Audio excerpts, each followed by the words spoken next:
ایک بیٹا اپنی ماں کے لیے قربانی دیتا ہے، بیٹا اپنے باپ کے لیے قربانی دیتا ہے، اور ماں اپنے بیٹے کے لیے قربانی دیتی ہے، باپ اپنے بیٹے کے لیے قربانی دیتا ہے. لیکن اس قربانیوں کی لائن میں سب سے بڑی قربانی معلوم ہے کون سی ہے؟ سب سے بڑی قربانی وہ ہے جو امتی اپنے نبی کے لیے قربانی دیتا ہے.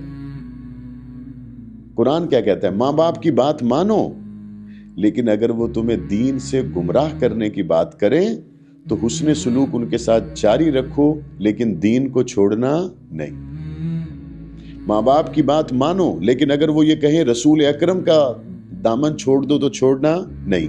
تو اس کا مطلب یہ ہے، اور حدیث بھی یہ ہے، لا یؤمن احدکم حتی اکون احب الیہ من والدہ وولدہ والناس اجمعین. آپ کو اپنے نبی پاک سے محبت، ماں باپ سے زیادہ، کل کائنات سے زیادہ، تمام انسانوں سے زیادہ اپنے نبی سے محبت ہے تو مومن ہے. اب جب محبت کی بات کریں اور قربانی کی بات کریں تو صحابہ اکرام انہی لوگوں کو تو کہا جاتا ہے جنہوں نے اپنے ماں باپ سے بڑھ کر رسول اکرم سے عشق کیا ہے. اس لیے امت پر سب سے پہلا حق اپنے نبی پاک صلی اللہ علیہ وسلم کا ہے.